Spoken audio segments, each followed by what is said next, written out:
And welcome back to Seeing Red. If you're new to the channel, please like, subscribe, hit the notification bell. I got a lot of videos. Let's get into it.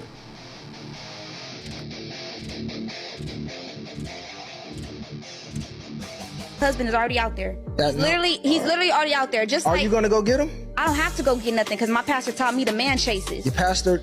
The man chases. I don't have to go chase nothing. God's not bringing you a man. He's not falling out the sky. If you are not putting in the work, it's never gonna happen. And putting in the work is not chasing a career. It's not chasing your education. It's not getting a bag. Chasing your career isn't making sure you're a good woman. Making we sure, don't care about that. my bag is up. We don't care about your bag. You're not gonna chase your career 10 years, chase your education 8 years, and just magically you a wife.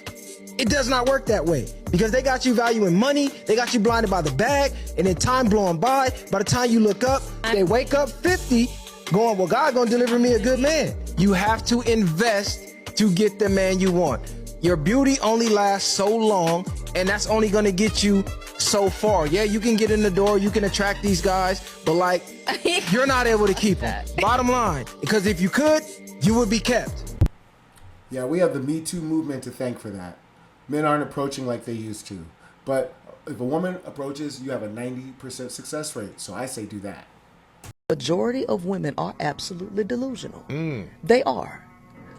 How so? But why? Oh, Yep. well, they're delusional because they believe that there's this special man specifically for them. Yes. That will worship the ground that she walk on for eternity and not see any other woman besides her and not have any sexual desire for another woman outside of her and give her all of his money and all of his attention to her. In time.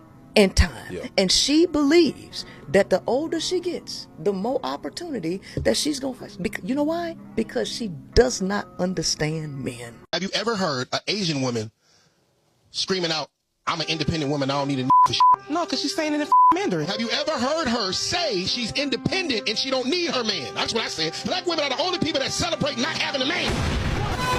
Here's a word to y'all independent women. First and foremost, you got to understand the definition of independent. Independent means that you are celebrating the fact that there is nobody with you.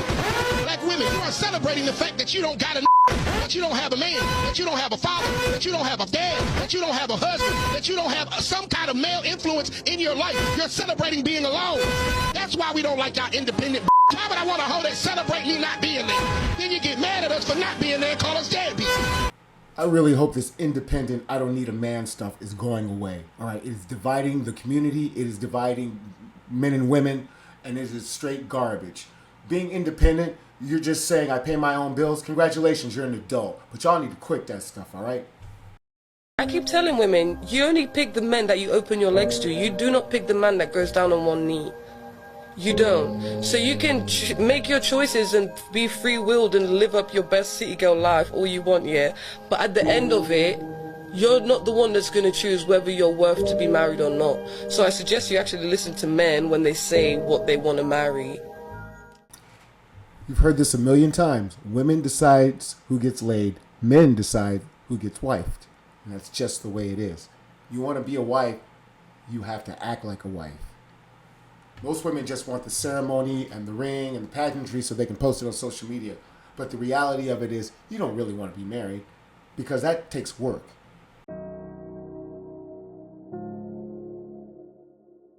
You know what I notice about some women is that some women expect for a man to love her unconditionally, but she wants to love this man under conditions, what this man can do for her, how much he can provide, how much money he make, where he work, what type of job he doing. But this man is supposed to accept you with open arms. Baby, you have yet to heal from childhood trauma. Your mama and your daddy failed you. You still have abandonment issues, baby. You insecure with yourself because you sit here comparing yourself to this girl on social media. You don't even like the way that you look, but this man is supposed to accept you and love you unconditionally. Have you checked on that man's mental health? Have you called him and asked him, is he okay? Did you tell him that he was a king? Did you make him feel like that? And a lot of women say it's not my job to shape and mold a man. That may not be your job, but it ain't your job to damn sure as hell stress that man out. But he gotta love you unconditionally and take you and your badass kids. I'm sorry. A real man will do everything he can to become the best version of himself that he can be. And when you reach the top echelon of men and start being the person that you know you were meant to be, you look for a woman who kind of mirrors that and can accentuate what you've got going on.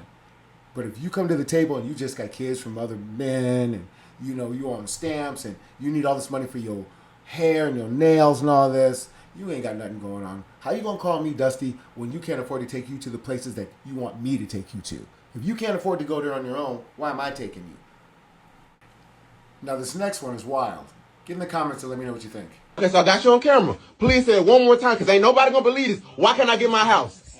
Why can't I get my house? I prefer no camera, but what I'm reading here is that in 2000 that there was a eviction. In 2000, ma'am, I was born in 98. They would have made me 2 years old.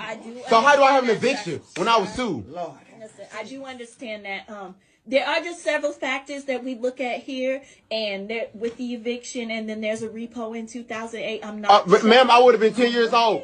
Oh wait, so me and my girlfriend trying to get a house so I can move out of my mama house.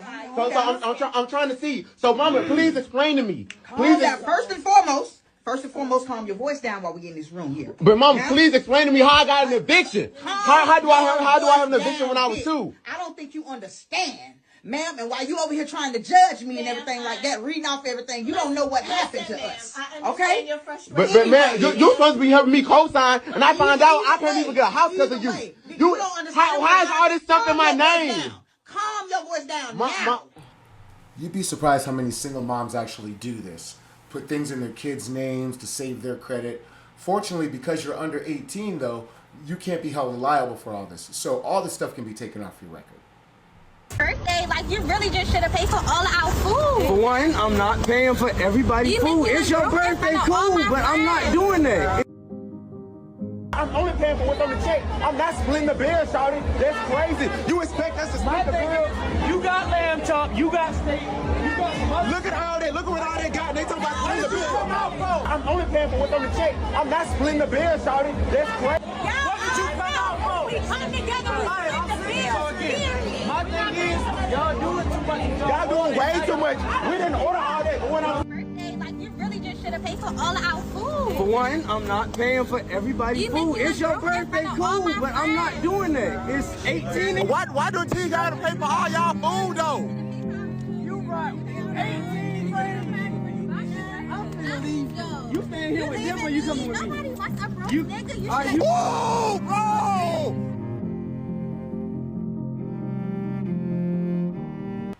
She brought 18 of her friends and expects him to pay for it. The entitlement here is legendary. Women often register their delusional relationship expectations as standards. But those ain't standards, baby. That's a fallacy, a fantasy wish list, because you've never lived like that. But you want a man to come in and give you something that you have yet to give yourself. So don't talk to me about how grown you is and how your standards are if your bills ain't on auto pay. And your bills are on auto pay, that's a different level of adulting. I gotta be on auto pay. You doing that.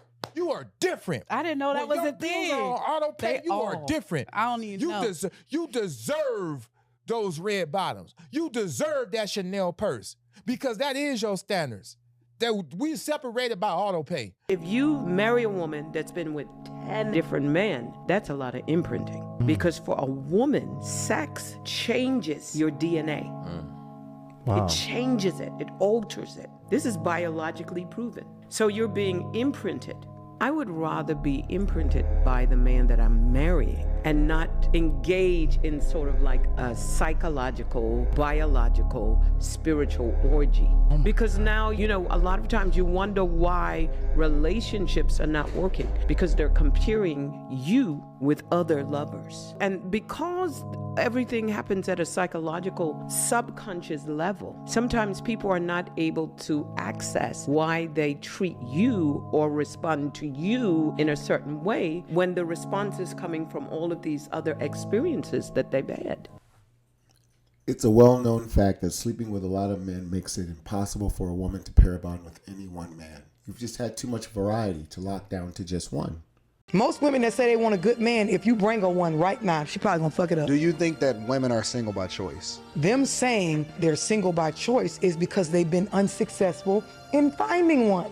We say that we want to be single because we can't find that one because we're incapable in this season of managing ourselves in that. If you told a woman right now, I have the man, the one you want. If God himself said, right now, if you want this, I have the guy that you want. Everything laid out, everything you want. Because you know, all women say they got their different preferences. I got your preference right here, ready for a relationship. She's not gonna say, no thank you. They're gonna stay single. They want a man. That verbiage of wanting a man on our level, that is our ignorant way of saying that I don't know how to balance this new embodied power I have as a successful woman with being a woman in the presence. That's why I tell my bitches, like I said, act deaf, dumb, and blind when a nigga try to holler at you or talk to you. You shouldn't even be responding. There should be no reason why you saying no or answering a question or, rejecting him. Even if you're rejecting him, I don't want you to do it verbally. You do it with a complete silence. That's how you reject him, with silence. A fish will never get caught if it doesn't open its mouth. You should not be talking to your next door neighbor. Why are you talking to the next door neighbor? Just because he asks you a simple ass question, you feel the need to answer it? Nah, you bugging. See, that's how your neighbor start fucking your bitch. She over to the neighbor's house getting piped down. Cause you got a friendly chick, you thinking she home sleeping, but she really not. That's it. And now some women might be like, well, that's kind of weird for somebody to talk to you and I can't talk back. No, she's an idiot for even thinking like that. You weird if you are talking to a stranger and you got a man. I mean, this is a harsher way of saying it, but I completely agree with him 100%. If you're my girl, I should have all your attention. You shouldn't be talking to no man, answering no questions, none of that. You already know his ultimate goal is to get with you. So why are you even going, I'm got a man. You shouldn't be saying nothing. Believe me, there's been women I've tried to talk to and they have shut me down just by not answering me. And they weren't even nasty about it. They just smiled and kept walking. Just kind of shut it down. And a lot of women need to do that. His delivery may be a little on the rough side, but what he's saying is 100% correct.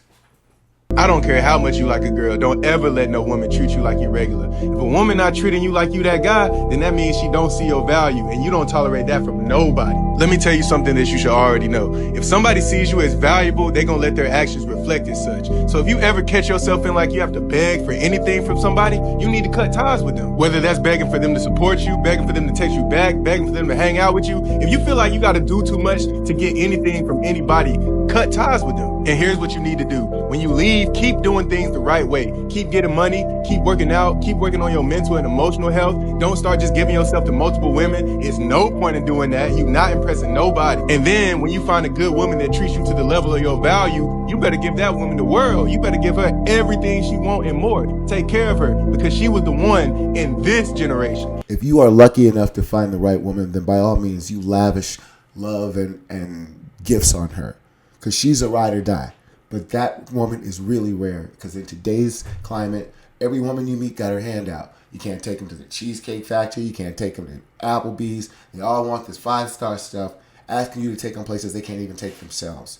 No, we're shutting all that down.